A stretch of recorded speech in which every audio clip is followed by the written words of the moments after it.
Yes, yes, yes, yes. Welcome to my world of fantasy DFS Week 4 review.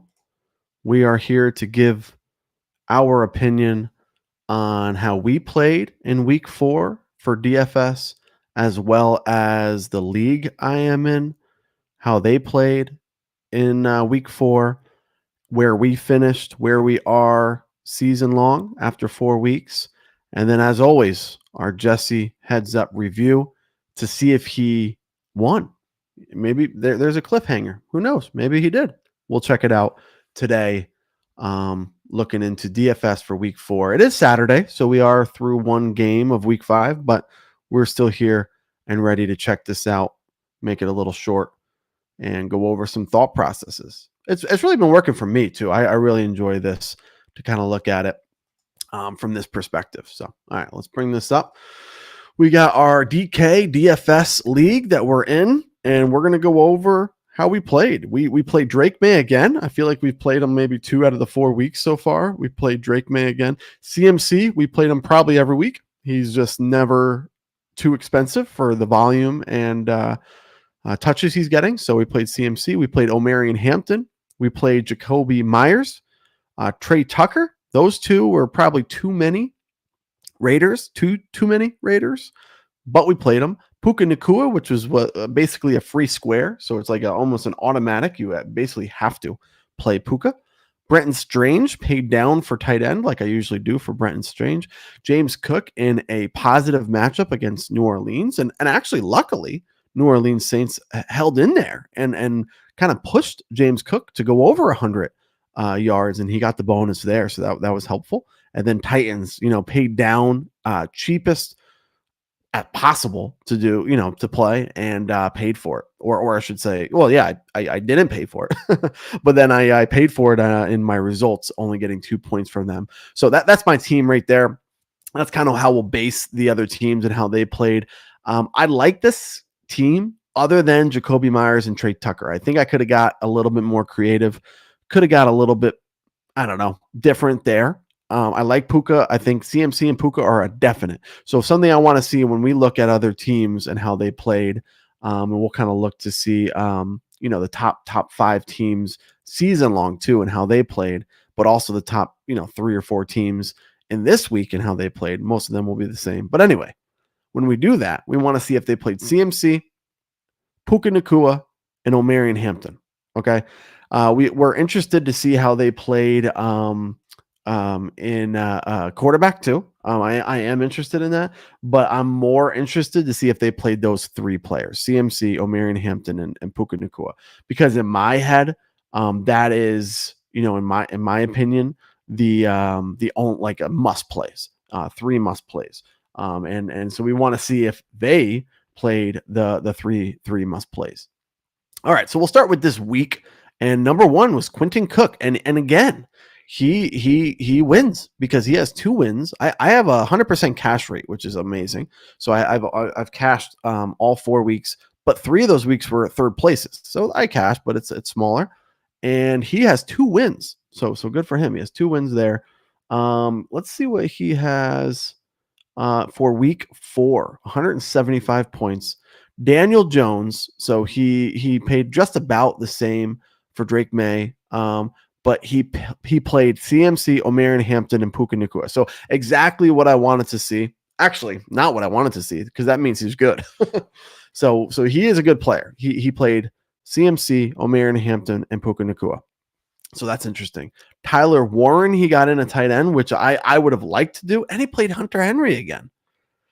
I think this was the same guy that played 2 tight ends previously.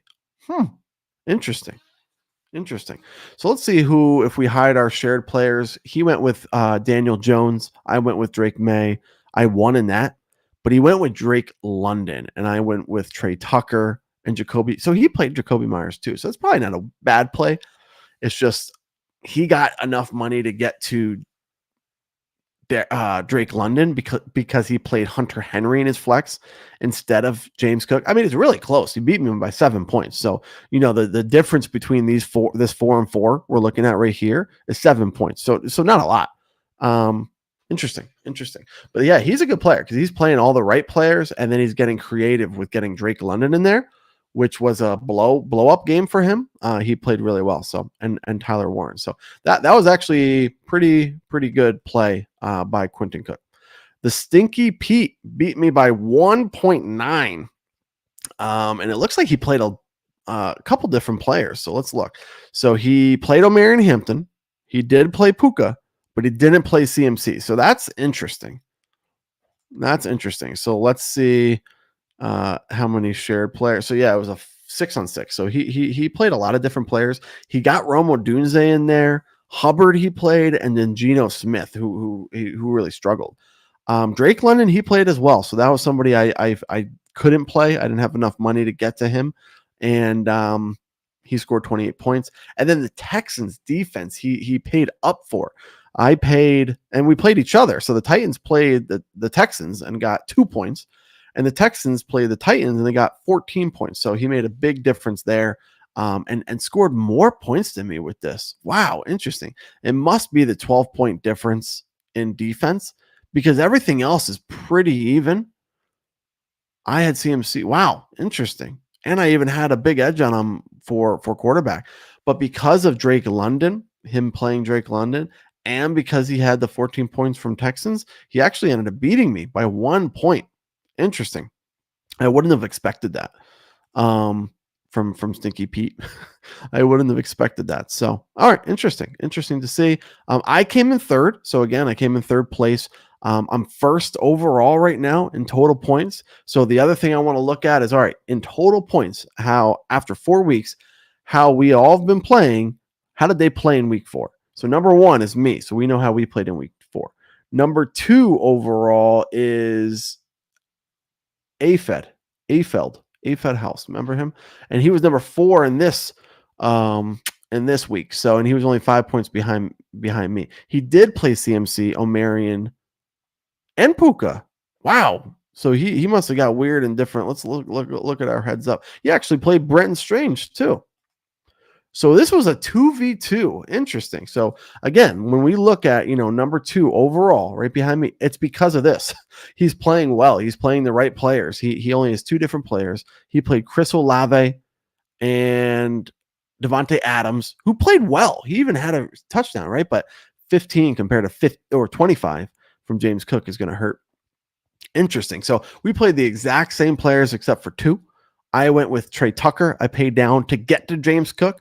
He went with more of a balanced approach with both Chris Olave and Devontae Adams. He got about 25 points from them, but I got 25 points from just James Cook. And then I got the extra 4 points, which I basically beat him by from Trey Tucker, which wasn't enough to win, but it was enough to beat this guy.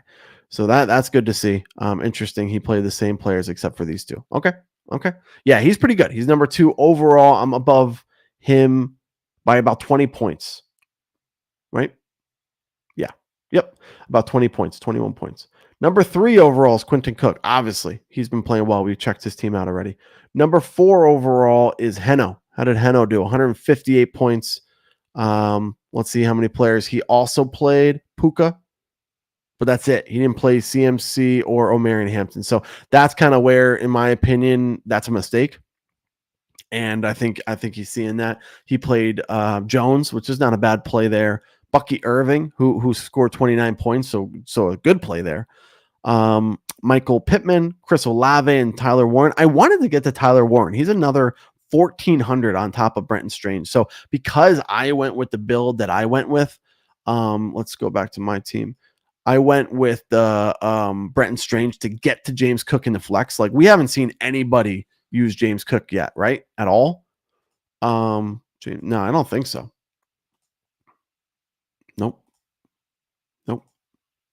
Nope. And that's because I went cheap at Trey Tucker and Titans. So because I paid so low for that, and granted, I only scored 9 points with those two players, Tucker and Titans. But because of that, I got to 25 points in James Cook, and I was able to get there with James Cook. in order to get the 25 points he scored, and that put me in third overall. Let's do one more. Fifth overall on the season. This whole league is Stinky Pete. So it's kind of concentrated now. You got me, myself, who finished in top 3 every week so far. Quentin Cook in the top 3 overall and won twice. And he's in the top 3 for the season as well. Number 2 is Alfed. I don't think he's won a lot, though. Let's see. Alfed. Afed. I don't know how to say his name. I think just once or 2/3. I think he had 2/3 or something like that. But he's in the mix most of the time. So we're looking at that most of the time. And then we got Eno, which is right 6th place in the week, but for 4th overall in the season. And then we got the Stinky Pete, who's finished 2nd. I think that's his first cash. That is his first cash. So his first cash there, the Stinky Pete, but 5th overall and about 55 points ahead of him. So when we look at the top 5, which is about a third of the league, we're looking at about a 50-point spread, a 50-point difference between season-long points between me and number 1 and who's number 5 again? The Stinky Pete in number 5 overall. So not bad. Again, I like to look over these, see how they played. It's always interesting, viewing the heads up and seeing shared players, 4-on-4. The Stinky Pete, he played a lot of different players, so that's good to know, which is probably why he only cashed once so far this year. Afeld, he had exactly the same players except for 2. So that's also good to know. He's playing similar players. We have to get off the board and get a little different once in a while. Heno, it was a 5v5. I feel like there's one more that was a little bit closer. We didn't check any of these guys out. They're a little behind. Heno, Quentin, he was a 4v4. So interesting. See how we do there for this league. And then last but not least, the Jesse matchup. Let's see if he played any of the same players. Drake May, he did play. And James Cook. Oh, so out of everybody, Jesse, you play James Cook. I like it. That's a smart play by Jesse. Let's look at his team right here. Drake May, Kyron Williams, James Cook, Roma Dunze. I couldn't get to him. He was a little expensive. Jameson Williams, just not a great play. Keenan Allen, not a great play in my opinion. Tyler Warren, I wanted to get to. So he did get to him, and then Michael Pittman in the flex, and then Bills. So he paid up a little bit. So the only reason Bills is a tough click is because they're $3,700. I'm paying 23 for Titans, and I got 4 less points. So think about that. The value of that, $1,400 in dollars to get up to a James Cook, or he already got to James Cook, but to be able to play a CMC, at 8,500, it makes a big difference. And then you get 2 points, so you didn't do great, but they only outscored you in their defense by paying up $1,400 by 4 points. So it's just the value of that is much more valuable in a running back or a wide receiver than it is a defense, even one with potential to score a lot of points. All right, so let's get rid of James Cook and Drake May. And so that's the big difference there. You have Kyron Williams getting 11 points, CMC getting 26. Omarion Hampton, again, I thought that was pretty much an automatic click. To be honest with you, we saw a lot of the other guys play Omarion Hampton. I think that's an automatic click. And then we have Tyler Warren for Jesse. That's who I wanted to get to. I couldn't with the pricing. Puka Nacua, I think, is another click. So the only difference there is like CMC, Puka, and Omarion have to be played in this situation. So and again, Jesse's trying. He's doing what he can do. But I in my opinion, Puka and CMC have to be played in that situation. All right. So yeah, not bad at all. That's the heads up 4-0. He did score 130 points though, so he wasn't too far behind. I had 168. And always looking at this league too to say, all right, how are we doing? What are we doing? So let's see how many players in the top 5 or 6 of this week played CMC, Omarion, and Puka. So 1, didn't play CMC. 2, myself. 3, Afeld, James Cook, Omarion. 3, we're up to 1. So 3 still. Yeah, three of us. So Quentin, myself, and Afeld. Okay, so that's something to think about. These guys are playing pretty well, and that's number 1 overall, myself, number 3 overall, and number 2 overall. So the top 3 all played those same 3 players. That makes sense. Yeah, interesting. Okay.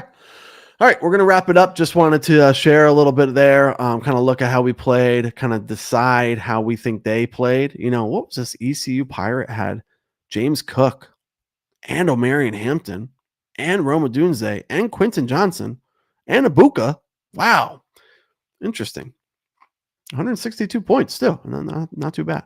Just played it a lot differently because I don't think we shared any players except for James Cook, right? And Omarion Hampton. Yeah.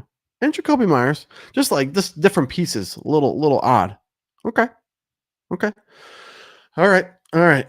We're out of here. Thanks for tuning in. Like to look over these DFS lineups for fun, but also for me and heading into week 5. I'm looking to create some lineups today and tomorrow morning to get ready for week 5. So we're getting closer and closer to setting those lineups. But looking back and seeing how these guys are playing makes it a lot easier for me to decipher between 2 players. If I know how they're playing, if I know they're playing the right players, the right plays, then I can get a little weird if I need to during a week that I think it's valuable. And then the reverse too. If I think not enough players, like out of those 3, like are 3 or I'm sorry, out of those 13, 3 are playing the exact same players, then it makes me start to think, well, if that's the case, then possibly I can keep playing the right plays and not get off the board because I'm going to be at least top 3. And then those other kind of random or low end or low priced wide receivers, that's where I got to hit because I know I'm going to cover on the other that we're all going to play at the same time, those top 3 or 4 valuable picks. So, all right. That was fun. Thanks for joining my World of Fantasy podcast episode. No visual, but the audio podcast is out as well. So I just posted that, and then we just recorded this, and then we are going to head into week 5 for NFL and fantasy, and hopefully get another win, another cash in DFS. And I'll be back next week to give a recap. Peace.